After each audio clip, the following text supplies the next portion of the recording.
कि यदि हम वहाँ चले गए जहाँ से हम आए हैं और उनको ये भी मालूम हो गया कि हम क्यों आए हैं, क्योंकि वहाँ हमने भगवान से आस्था उठा के एक इस काल में लगा ली थी तो हम इसके साथ आ गए, तो वो कहते हैं कि यदि हमारे वहाँ जाने के बाद फिर यह समस्या होगी, हमसे कोई गलती होगी, तो हम फिर वापस आ जाएंगे। बिल्कुल आ जाओगे, लेकिन वहाँ जाने के बाद आप फिर गलती कर नहीं सकते।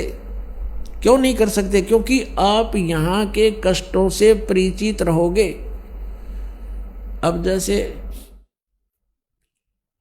कोई व्यक्ति जा रहा है रास्ते में और आगे उसने देखा कि उस रास्ते में तो बहुत भयंकर गड्ढे हैं, जंगल है, वन है, और वहाँ चोर उचक्के लोग रहते हैं, सभ्य व्यक्ति नहीं है, और किसी कारण से गलती से उस रास्ते कभी चला गया, उसने वो भी कष्ट उठाने पड़े, वो गड्ढों में से भी गाड़ी निकाली, आगे चोर उचक्के मिल गए, उनको पीटा भी, उनका धन भी लूट लिया, सभ्य व्यवहार भी नहीं किया। क्या वो व्यक्ति उस रास्ते फिर जा सकते? बोलकर सपने में भी ना जा सकते। तो हम वहाँ जाने के बाद ऐसा समझ जाएंगे कि वहाँ कैसे लोग हैं और कैसा लोग है वो, हम सपने में भी ना हो यहाँ पर, और वहाँ गलती होगी ही नहीं, क्योंकि हम परिचित हो गए किन गलतियों के कारण हमने ये सजा मिली। तो प्रसंग चल रहा है कि हम सतलोक में जाएंगे जब हमें उस परम अक्षर ब्रह्म रूपी दरिया का पता लग जाएगा, तो यहाँ कोई नहीं रहेगा। फिर एक समस्या और आती है,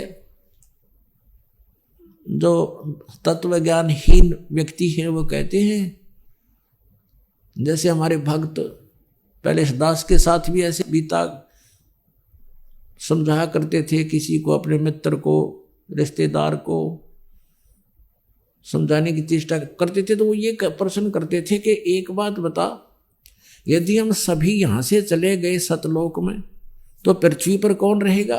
हम बताओ, इतनी बुद्धि फेट हो रही है, ये पृथ्वी ने फूकेंगे हम, ये 9 ग्रह धक्के खान लग रहे, खाली पड़ेगी, अभी हटने जा पत्थर धक्के खाता, हमने के ठेका ले रखा है यहाँ जन्मने और मरने का, बिरान माटी करवाने का। जिनकी वृत्ति ही ऐसी है तो उसको तत्व ज्ञान तक पहुँचाने में समय लगता है, उस परमात्मा तक इसकी बुद्धि उठाने में कितना करेन भी फेल हो जाए, करेन भी ऐसी बुद्धि गाड़ दी जमीन में काल ने हमारी। तो इस गड़ी हुई बुद्धि को गड्ढे में डाल रखी, इस बुद्धि को अज्ञान के कारण, अब इसको ऊपर उठाना, तो इतना दास का प्रयत्न हो रहा है, सदग्रंथ समझाना, तत्व ज्ञान से परिचित करवाना, जब जाके ये थोड़ा सा ऊपर को उछलने लगती है।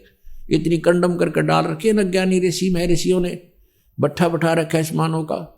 परमात्मा स्वयं आते हैं, इनके अज्ञान के कारण हम उनको पहचान नहीं पाते हैं, और जिस कारण से आज तक हम भटक रहे हैं। यहाँ कोई प्राणी सुखी नहीं है, सुखी है तो बता दो मुझे, आज कोई पृथ्वी पर हो तो, और आज सुखी है तो कल बिजली गिर जाए। जैसे राजा महाराज राज्य देखे, मंत्री, मुख्यमंत्री, प्रधानमंत्री एक करस में और खत्म हो जाते हैं, सारे सुख मान ले उनके पास थे, संसार जिनको सुख मानता है वैसे तो सुखी नहीं होते। फिर भी हम जिस सुख को सुख मान रहे हैं वो सुख भी ना रहा उनके पास, तो यहाँ कौन सुखी हो सकता है, कौन रह सकता है? तो ऐसे लोक में हम रह रहे हैं, तो हमें पता ही नहीं था अभी तक हमने के को और भी कहीं स्थान है। अब काल को पता था, इस समय में कलयुग में यो बैन हटा रखा है, सभी मोक्ष प्राप्त कर सकते हैं। जिनको मनुष्य जीवन प्राप्त हो गया, इस भक्ति पे, भगवान पे विश्वास कर लिया, वो पार होंगे, गारंटीड होंगे, लेकिन मर्यादा में रहना पड़ेगा।